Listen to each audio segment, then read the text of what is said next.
Halo semua. Apa kabar untuk hari ini? Semoga harimu selalu menyenangkan ya bro. Selamat datang di channel YouTube saya. Tolong dibantu subscribe, like dan share ya, supaya kontennya, wakakakak. Soul Land 2 Chapter 498.1. Melihat bahwa Huo Yuhao telah menyembunyikan peluru meriam jiwa yang tidak bergerak, Guona merasa bahwa dia tidak punya pilihan, meskipun dia merasa sedih dengan keputusannya.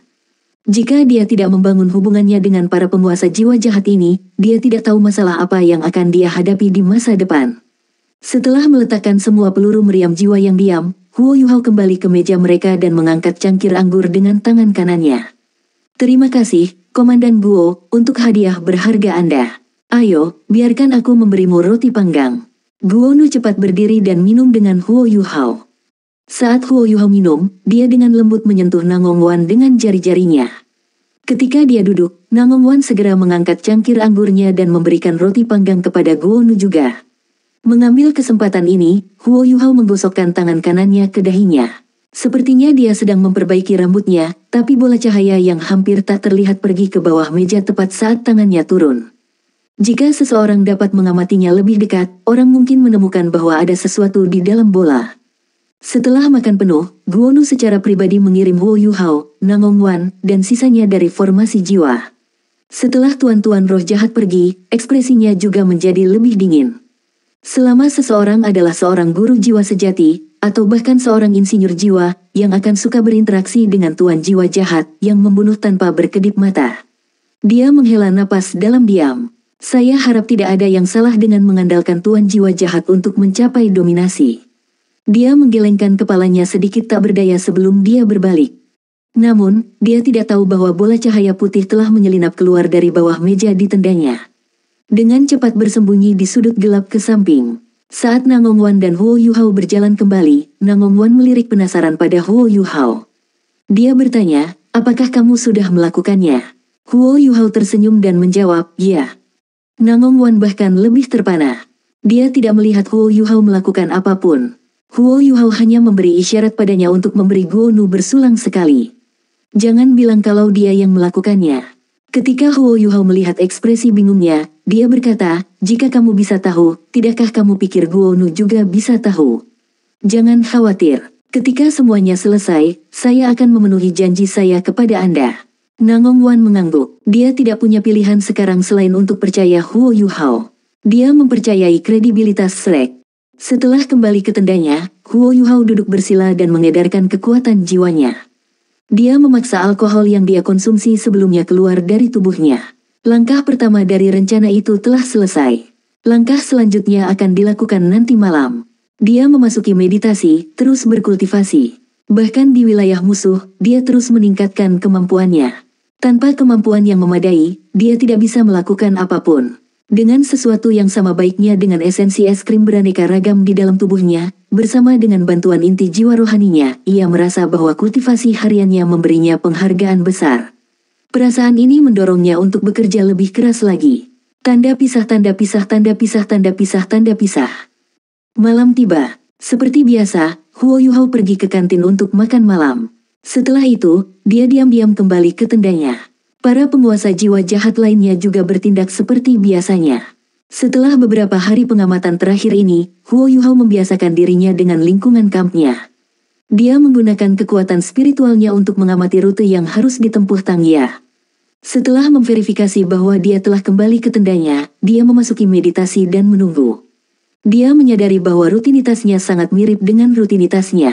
Terlepas dari makanan sehari-hari, dia akan membudidayakan di tendanya sendiri. Dari luar, seseorang bisa dengan halus mendengar napasnya.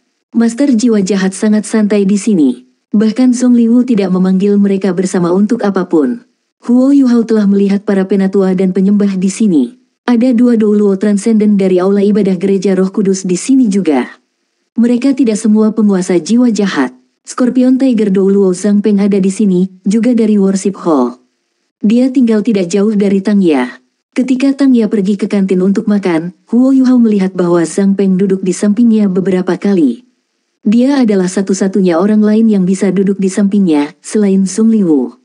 Zhang Peng berada di sisinya pertama kali Huo Yuhao melihat Tang Ya sebagai tuan roh jahat. Menurut pendapatnya, Zhang Peng mungkin ditugaskan untuk melindunginya. Sementara kultivasi Tangya tidak bisa dibandingkan dengan Ma Xiaotao, Gereja Roh Kudus melakukan ini untuk mengawasi pelatihannya dan melindunginya. Scorpion Tiger Douluo bukanlah seseorang yang bisa ditangani dengan mudah. Dia terikat untuk menjadi penghalang bagi upaya mereka dalam waktu dekat. Meskipun Huo Yuhao sudah punya rencana, dia tidak tahu apa yang akan terjadi selama proses pelaksanaannya. Dia hanya bisa mengambilnya selangkah demi selangkah. Dia berharap semuanya akan berkembang ke arah yang benar. Langit berubah semakin gelap, dan pangkalan juga menjadi tenang. Setelah seharian berlatih, para prajurit biasa juga kembali ke ranjang masing-masing untuk beristirahat. Hanya penjaga malam yang melanjutkan patroli mereka. Tentu saja, pertahanan formasi jiwa masih sangat ketat, bahkan di malam hari. Tanda pisah, tanda pisah, tanda pisah, tanda pisah. Tenda Komandan Legiun Insinyur Jiwa Kedua. Setelah makan malam, Guo Nu melakukan beberapa tugas administrasi setelah ia kembali. Kemahnya adalah tempat ia mendiskusikan berbagai hal dengan bawahannya. Dia tidak tidur di sana. Setelah menyelesaikan urusan administrasi, Guo Nu meninggalkan tenda komandan dan pergi untuk melihat formasi jiwanya. Sebelum tidur setiap malam, ia akan melakukan pemeriksaan rutin untuk mencegah masalah muncul. Setelah itu, ia akan kembali ke tendanya untuk beristirahat. Saat dia melangkah keluar dari tendanya, bola cahaya putih perlahan-lahan merangkak keluar dari sudut. Itu dilakukan dengan sangat baik untuk menyembunyikan auranya sebelumnya. Guo Nu tidak menemukan apa-apa, meskipun dia adalah Sol Douluo. Setelah itu muncul, diam-diam mengambil dari dan secara bertahap berkembang. Perlahan-lahan mengadopsi bentuk manusia, akhirnya tampak seperti Huo Yuhao. Sore itu, Huo Yuhao meninggalkan bola kekuatan spiritual ini di tenda tepat ketika Nangong Wan bersulang untuk Guo Nu. Untuk memastikan itu bisa bertahan cukup lama, Huo Yuhao tidak menempelkan keterampilan jiwa padanya. Dia hanya menggunakan imitasi. Setelah mengadopsi bentuk manusia, tubuh spiritual ini tampak sedikit ilusi. Seiring berjalannya waktu, itu masih kehilangan banyak kekuatan spiritual. Namun, itu masih cukup untuk menyelesaikan rencana Huo Yuhao. Sebuah cincin kecil muncul di tangan entitas spiritual ketika ia membalik pergelangan tangannya, dan cahaya berkelebat. Itu adalah cincin Safir Starlight. Ketika Huo Yuhao telah meninggalkan bola cahaya ini, cincin inilah yang tertinggal di dalamnya. Cincin bersinar dengan cahaya, dan Huo Yuhao mengungkapkan senyum di wajahnya. Dia mengambil kotak panjang dari cincin itu dan meletakkannya di atas meja di dalam tenda. Dia tampak sedikit enggan ketika melihat kotak ini. Jika dia punya pilihan lain, dia tidak akan memilih untuk mengeluarkannya. Kekuatan spiritualnya menyebar dan membentuk penghalang spiritual di dalam tenda, mengisolasi aura baik di dalam maupun di luar tenda. Nangong Wan memberitahunya tentang kebiasaan komandan legiun dari Legiun Insinyur Jiwa. Huo Yuhao tahu bahwa Guo Nu tidak akan kembali setelah pergi. Dia akan langsung tidur setelah pemeriksaan rutinnya. Tenda ini adalah tempat teraman saat ini. Tidak ada alat pengintai jiwa yang akan mencakup area ini. Setelah membangun penghalang spiritual ini, entitas spiritual Huo Yuhao tampak jauh lebih ilusi. Dia telah berubah hampir sepenuhnya transparan. Dia dengan hati-hati membuka kotak itu. Ketika kotak itu terbuka, entitas spiritual Huo Yuhao adalah yang pertama menanggung bebannya. Sebuah kejutan luar biasa mengguncangnya. Jika kekuatan rohaninya tidak cukup kuat, entitas rohaninya akan hilang. Huo Yuhao juga ngeri. Untungnya, kekuatan rohaninya ada di dunia material konkret. Kalau tidak, dia akan berada dalam masalah besar. Ada peluru meriam panjang tergeletak di dalam kotak. Apa yang dirilis sebelumnya adalah aura kavaleri lapis baja. Ketika itu disapu, entitas spiritual Huo Yuhao hampir menghilang. Jika Nangong Wan melihat ini, dia akan segera mengenalinya. Itu karena dia pernah menggunakan cangkang meriam ini untuk memacu insinyur jiwa untuk mendapatkan hasil yang baik di turnamen rekayasa jiwa elit kota Radiant, ketika dia masih menjadi Master Aliansi Duskwater. Huo Yuhao telah melarikan diri dengan peluru meriam ini dan barang-barang lainnya selama ledakan besar di kota Radiant. Dia telah menyimpan peluru meriam jiwa stasioner kelas 9 ini selama ini, dan memberikan sisanya kepada Sekte Tang. Merasakan aura yang berasal dari peluru meriam kelas 9 ini, Huo Yuhao kagum. Ini adalah senjata strategis sejati. Xuan Ziwen pernah mengatakan kepadanya bahwa bahkan seorang insinyur jiwa kelas 9 akan membutuhkan 3 hingga 6 bulan dan banyak logam langka untuk menyelesaikan produksi alat jiwa semacam itu. Setiap kali alat jiwa seperti itu dibuat, itu juga menguras energi seorang insinyur jiwa kelas 9 dengan sangat. Akibatnya, senjata strategis semacam itu sangat langka, bahkan di Kekaisaran Sun Moon. Awalnya, Kekaisaran Sun Moon telah menerobos pegunungan Mingdo menggunakan 3 kerang meriam stasioner kelas 9 seperti itu, meniup ngarai terbuka di pegunungan. Huo Yuhao masih mengingat acara itu dengan jelas. Ini adalah pertama kalinya dia mencoba sesuatu yang menakutkan seperti ini. Soul Land 2 Chapter 498.2. Terlalu banyak bagi Huo Yuhao untuk menggunakan alat jiwa kelas 9, mengingat kultivasinya saat ini. Namun, meriam jiwa stasioner berbeda. Hal tentang shell ini adalah bahwa itu tidak sulit untuk dioperasikan, hanya saja harus diledakkan. Itu pada dasarnya hanya bom yang sangat menakutkan. Energi yang dibutuhkannya terkandung di dalamnya, dan tidak membutuhkan guru jiwa untuk menuangkan energi jiwanya. Tentu saja, itu adalah hal yang berbeda ketika menggunakan meriam jiwa khusus untuk menembakkan serangan jarak jauh dengannya. Jika memungkinkan, Huo Yuhao jauh lebih bersedia untuk memecatnya menggunakan meriam jiwa. Itu adalah senjata jarak jauh ultra yang bisa mencapai lebih dari 15 km jauhnya, jauh lebih kuat daripada peluru biasa. Huo Yuhao tidak menyadari apa jarak terjauhnya, hanya seorang insinyur jiwa kelas 9 yang tahu jarak persisnya. Namun, dia tidak punya pilihan saat ini. Shell ini adalah pilihan terbaik yang dia miliki. Entitas rohaninya mengangkat cangkang besar itu dengan kedua tangan. Huo Yuhao berbalik untuk melihat sebelum berjalan di belakang kursi utama di tenda, memasangnya. Tidak sulit untuk menembakkan meriam jiwa stasioner kelas 9 ini. Formasi intinya hanya harus dipicu. Sebagai insinyur jiwa kelas 7 yang telah membuat alat jiwa kelas 8, tidak sulit bagi Huo Yuhao untuk memicu pembentukan inti meriam jiwa ini.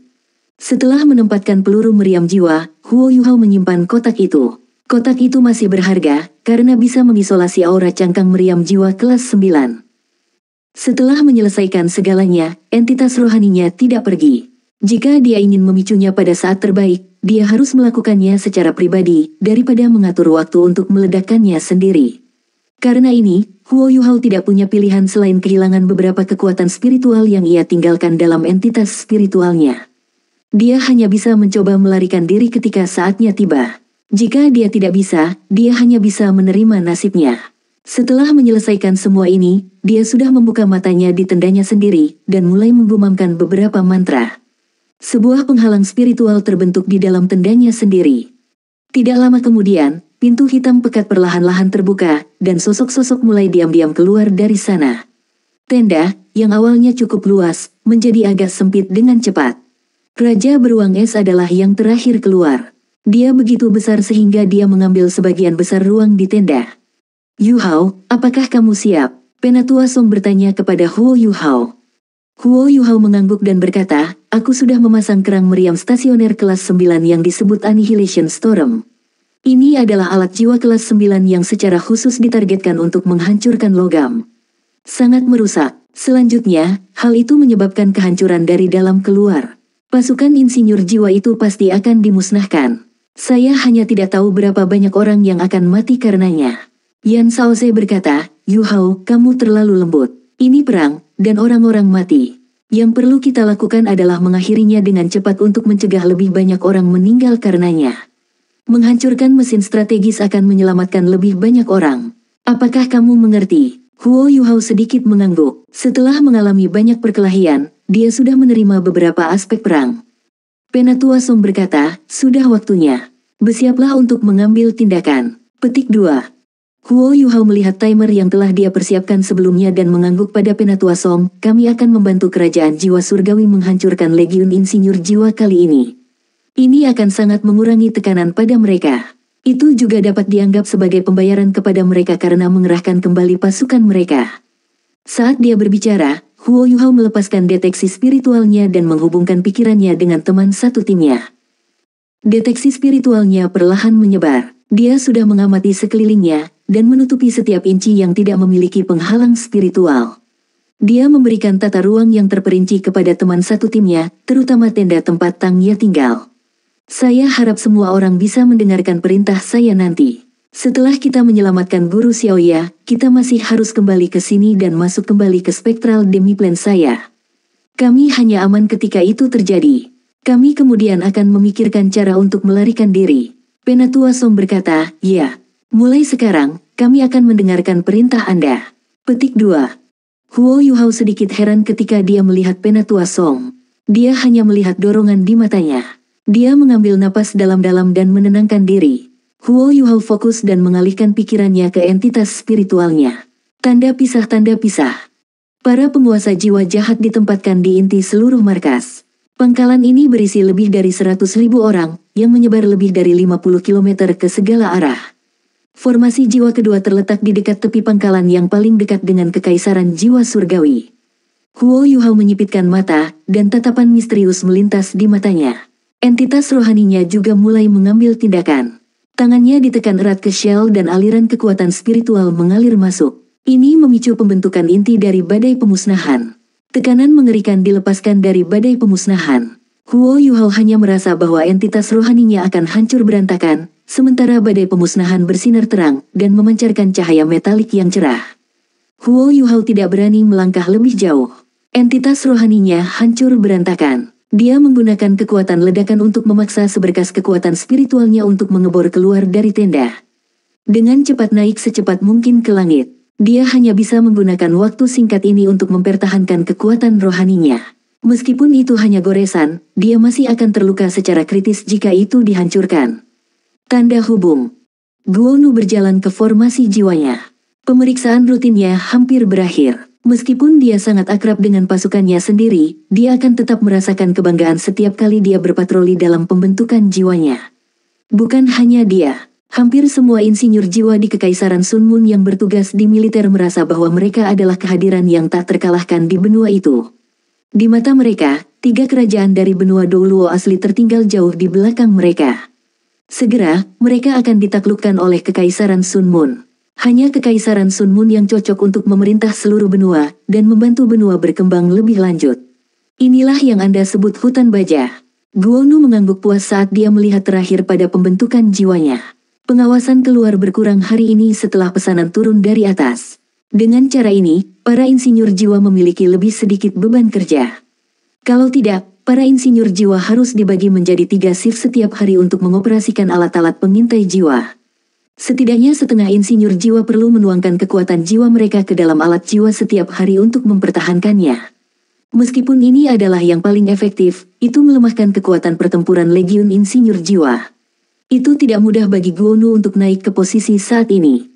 Dia merawat bawahannya dengan baik. Dalam hatinya, mereka adalah sumber daya yang paling berharga.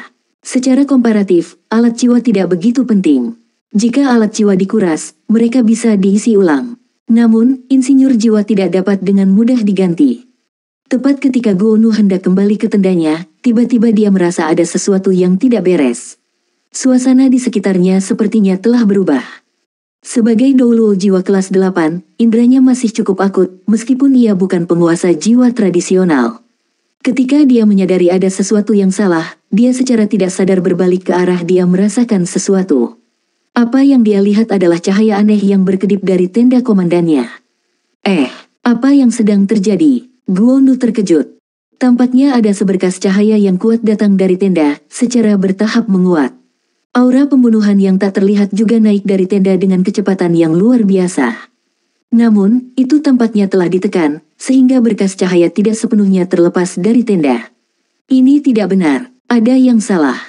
Guonu berteriak, semuanya, hati-hati. Lepaskan pertahanan tertaut kami, segera. Meskipun dia tidak tahu apa yang sedang terjadi, dia selalu sangat bijaksana. Namun, sudah larut malam. Terlepas dari insinyur jiwa yang bertugas, insinyur jiwa lainnya sudah tidur. Dalam keadaan seperti itu, tidak banyak yang mendengar teriakannya. Guonu dengan cepat melepaskan penghalang jiwa pelindung kelas 8-nya dan bergegas ke arah kemah komandonya. Pada saat yang sama, dia membunyikan alarm. Tiba-tiba, seluruh formasi jiwa berdering dengan alarm memekakkan telinga. Bahkan pasukan yang ditempatkan di perimeter dapat mendengar mereka dengan jelas. Legiun Insinyur Jiwa Kekaisaran Sun Moon adalah elit yang terlatih dan sangat berpengalaman. Legiun Insinyur Jiwa kedua adalah salah satu dari 10 Legiun Insinyur Jiwa asli, dan mereka semua adalah veteran. Begitu alarm berbunyi, para insinyur jiwa yang bertugas segera bereaksi. Sinar dari sinar jiwa bersinar. Yang pertama kali diaktifkan adalah formasi defensif terkait. Lapisan cahaya putih filmi segera bersinar. Segera, formasi defensif terkait kedua dilepaskan dalam formasi jiwa. Namun, pada saat inilah lampu di tenda komandan dilepaskan sepenuhnya. Guonu sudah bergegas di depan tenda pada saat ini. Dia menarik tirai terpisah. Saat dia memisahkan mereka, dia segera melepaskan Invincible Barrier. Meskipun dia tidak tahu apa yang ada di dalam tenda komandan, dia masih bisa merasakan kehadiran yang luar biasa di dalam dari cahaya yang kuat dan aura pembunuhan yang tumbuh. Inilah sebabnya dia sangat waspada. Ketika tirai dibuka, aura kuat menyapu ke arahnya. Pembatas kelas 8 Guonu segera bergetar. Retakan muncul di permukaan penghalang pelindungnya, sementara aura membunuh yang sangat tajam segera keluar dari tenda. Tenda dan segala isinya robek berkeping-keping. Soul Land 2 Chapter 498.3 Ini. Guonu tiba-tiba membuka matanya lebar-lebar. Dia akhirnya melihat apa yang melepaskan cahaya. Itu adalah kulit yang tidak bergerak. Sebagai seorang insinyur jiwa kelas 8, Guonu juga sangat mahir dalam menciptakan semua jenis alat jiwa. Dia bisa segera mengenali apa itu shell. Suaranya pecah saat dia berseru, kelas 9, shell stasioner kelas 9. Saat dia berseru, dia segera berbalik dan lari. Pada saat ini, ia membenci orang tuanya karena hanya memberinya sepasang kaki. Dia berlari secepat yang dia bisa. Namun, pada saat ini, Guonu tiba-tiba merasa bahwa segala sesuatu di sekitarnya telah berubah menjadi ilusi dan menjadi tidak nyata. Seluruh dimensi ruang tampaknya telah hancur berkeping-keping seketika. Ini termasuk penghalang jiwa pelindung kelas 8 dan Invincible Barrier-nya. Guonu linglung. Dia hanya merasa bahwa tubuh dan rohnya telah terbang ke udara dan terbang semakin tinggi. Segala sesuatu di sekitarnya tidak nyata. Di bawahnya, cahaya terang yang belum pernah terjadi sebelumnya membuat realitasnya yang terdistorsi menjadi lebih nyata. Dan kemudian, dia tidak tahu apa yang terjadi lagi. Kerang stasioner kelas 9 dikenal sebagai alat jiwa kelas 9 yang paling merusak. Ini karena sangat sulit untuk membangun cangkang stasioner kelas 9 yang tidak lebih lemah dari alat jiwa kelas 9. Dalam proses pembuatannya, orang tidak perlu khawatir tentang apakah cangkang itu bisa menangani sifat eksplosifnya. Akibatnya, kerang stasioner kelas 9 adalah simbol dari ekstremitas. Lebih sederhana lagi, kekuatan shell stasioner kelas 9 setara dengan serangan habis-habisan dari Ultimate Douluo. Bahkan bisa menutupi wilayah yang lebih luas. Guonu tidak lemah. Dia adalah insinyur jiwa kelas 8. Namun, dia tidak memiliki peluang melawan peluru kelas 9 dari jarak yang begitu dekat, tidak ada peluang sama sekali. Badai pemusnahan. Bahkan Huo Yuhao tidak tahu kekuatan sebenarnya dari kulit stasioner ini. Dia melarikan diri dengan cangkang sebelum Nangong Wan bisa memperingatkannya. Saat ini, cangkang yang Gereja Roh Kudus telah gunakan banyak upaya untuk memperoleh di masa lalu sepenuhnya melepaskan kekuatannya. Langkah pertama hanya ledakan mengerikan diikuti oleh lonjakan suhu dan tekanan berat. Selama ledakan, bantalan tipis dilepaskan dari shell. Masing-masing bantalan ini hanya seukuran kuku. Mereka menyebar dengan sangat cepat selama ledakan. Mereka menembus hampir semua hal, tetapi mereka akan menempel pada logam begitu mereka menyentuhnya. Mereka disebut bom logam, dan alat jiwa kelas 3. Namun, mereka juga alat jiwa stasioner, dan hanya bisa digunakan sekali. Bom logam juga dikenal karena menghancurkan alat jiwa. Mereka dibuat dari logam khusus dan langka yang disebut kristal fusion emas. Logam langka ini dapat melebur dengan sebagian besar logam lainnya. Insinyur jiwa menggunakan titik khusus tentang logam langka ini untuk mengukir formasi inti yang eksplosif tinggi pada kristal. Setelah kristal-kristal ini menyentuh logam lain dan menyatu, formasi inti dengan ledakan tinggi di dalamnya akan mulai berlaku. Karena kristal sudah di dalam logam, ledakan akan terjadi di dalam logam. Akibatnya, logam akan berubah menjadi berkeping-keping selama ledakan dan tersebar, sehingga menyebabkan kerusakan yang lebih besar. Ledakan sekunder ini adalah alasan mengapa shell kelas 9 ini disebut Annihilation Storm. Saat membuat badai penghancuran ini, 1080 bom logam harus dibuat sebelum ditempatkan di dalam badai penghancuran. Setelah itu, Golden Fusion Crystals harus digunakan, sambil menciptakan lapisan pelindung untuk mencegah bom logam menyentuh logam lainnya. Lapisan pelindung adalah ruang hampa yang berisi kekuatan spasial. Ini hanya dapat dilakukan dengan menggunakan beberapa formasi inti yang sangat kompleks. Formasi inti pertahanan yang kuat kemudian ditempatkan di permukaan, sementara semua jenis formasi inti peledak dipasang di dalam, bersama dengan beberapa formasi inti kompleks untuk mendukung mereka. Hasilnya adalah badai pemusnahan ini. Setelah meledak, kekuatan ledakan yang dilepaskannya seperti cangkang stasioner dengan ledakan tinggi kelas 9 biasa. Setelah itu, bom logam di dalam akan tersebar di wilayah yang membentang 1 kilometer. Bom logam ini akan menghasilkan ledakan kedua ketika menyentuh logam lainnya. Akibatnya, badai penghancuran ini jauh lebih kuat ketika ada banyak logam di sekitar. Namun, kekuatan ledakan yang sebenarnya masih lebih lemah dari peluru stasioner yang digunakan Kekaisaran Sun Moon untuk mengebom pegunungan Mingdou. Meskipun Huo Yuhao tidak tahu kekuatan sebenarnya dari badai pemusnahan ini, dia tahu bahwa itu ada hubungannya dengan logam. Kali ini, targetnya adalah pembentukan jiwa. Selain itu, tidak ada pilihan yang lebih baik baginya, jadi dia melepaskan badai pemusnahan di sini. Bahkan Huo Yuhao tidak berharap dia akan membuat pilihan yang benar. Di bawah ledakan yang mengerikan, seluruh formasi jiwa menjadi seperti samudera suhu tinggi dan tekanan tinggi. Hampir seluruh formasi jiwa menderita akibat gelombang kejut ketika ledakan dahsyat menggema di udara. Itu adalah kerang stasioner kelas 9. Itu sangat menakutkan sehingga siapapun akan bergidik hanya dengan melihatnya. Hal yang benar yang dilakukan Guonu sebelum dia meninggal adalah memerintahkan anak buahnya untuk melepaskan formasi pertahanan mereka yang terkait. Pembentukan jiwa Legiun Insinyur Jiwa kedua segera ditelan oleh formasi pertahanan yang terhubung itu. Ketika formasi defensif ini digunakan terlalu tiba-tiba, pertama-tama dibutuhkan botol susu untuk memberikan kekuatan jiwa. Jika itu berlangsung terlalu lama, Tuan Jiwa perlu menuangkan kekuatan jiwa mereka sendiri. Akibatnya, ledakan badai pemusnahan seperti ledakan dalam formasi pertahanan yang terkait. Kekuatan pelindung dari formasi pertahanan yang terhubung ini cukup mengesankan. Meskipun itu langsung datang di bawah tekanan besar dan perlahan-lahan mogok, itu masih berhasil menahan badai pemusnahan pada kekuatan puncaknya. Namun, masih ada kekurangan dalam hal ini. Karena kekuatan ledakan badai pemusnahan tidak bisa menyebar, itu secara alami berlaku pada semua yang ada di dalam formasi. Hampir semua insinyur jiwa terbunuh seketika. Insinyur jiwa ini rata-rata memiliki 3 cincin. Bagaimana mereka bisa menahan kekuatan badai penghancuran? Bom logam yang terbang mendarat di dalam formasi karena mereka diblokir oleh formasi itu sendiri. Namun, ada alat jiwa di mana-mana di dalam formasi jiwa. Dari mana alat jiwa itu dibuat? Logam. Bom logam sangat melengkapi logam. Ini berarti bahwa mereka menjadi lebih eksplosif sebagai akibat dari ini. Hanya beberapa logam langka yang tidak bisa dihancurkan oleh bom logam ini.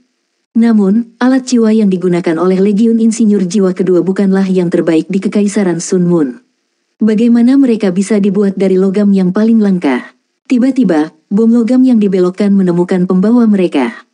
Pada saat berikutnya, putaran kedua ledakan terjadi. Formasi defensif terkait runtuh. Potongan logam yang pecah terlempar kemana-mana. Formasi pertahanan yang terhubung seharusnya lebih kuat, tetapi mereka terutama digunakan untuk memblokir serangan eksternal. Sejak kapan mereka mengandung serangan? Itu tidak mudah untuk formasi defensif terkait ini mengandung ledakan pertama. Namun, karena semua alat jiwa dihancurkan, formasi pertahanan yang terkait juga runtuh. Itu tidak memiliki peluang melawan putaran kedua ledakan. Tenda-tenda di dekatnya segera hancur berkeping-keping. Potongan-potongan logam terlempar lebih dari 1000 meter jauhnya. Di wilayah ini, hampir tidak ada prajurit yang selamat. Ledakan dan pecahan peluru logam terbang membuka celah besar di pangkalan Sun Moon Empire hanya dalam beberapa detik. Ledakan itu begitu dahsyat sehingga seluruh pangkalan disiagakan. Tanda pisah, tanda pisah, tanda pisah, tanda pisah. Di wilayah inti di mana tuan-tuan roh jahat ditempatkan, semua tuan roh jahat bergegas keluar dari tenda mereka dan hanya melihat cahaya yang melonjak di kejauhan. Tiba-tiba, alarm memekakkan telinga terdengar di seluruh pangkalan. Formasi defensif terkait dalam berbagai formasi jiwa dilepaskan. Formasi pertahanan yang terhubung ini tampak sangat cerah di malam hari. Zhongliu juga berjalan keluar dari tendanya. Melihat cahaya terang di kejauhan, dia juga heran. Apa yang sedang terjadi? Di mana tempat itu? Teriak Zhongliu. Master jiwa jahat sangat bersatu. Banyak tuan jiwa jahat segera berkumpul menuju Zhongliu. Huo Yuhao memperkirakan ada sekitar 40 guru jiwa di sini. Terlepas dari gelar Douluo, sisanya semua setidaknya kaisar jiwa. Tangya secara alami berjalan keluar dari tendanya. Dia tampak acuh tak acuh seperti sebelumnya, tidak jauh berbeda dari sebelumnya. Scorpion Tiger Douluo Zhang Peng ada di sampingnya. Dia tampak kaget, sangat muram. Zhongliu sangat tenang, dan berkata, serangan musuh. Semuanya, bersiaplah untuk bertahan. Jangan berpisah dari grup tanpa perintah saya. Jeritan terdengar di kejauhan. Langit di atas kota roh surgawi cerah, dan tuan jiwa yang tak terhitung jumlahnya, memancarkan cahaya dari tubuh mereka, bersinar terang di cakrawala. Ini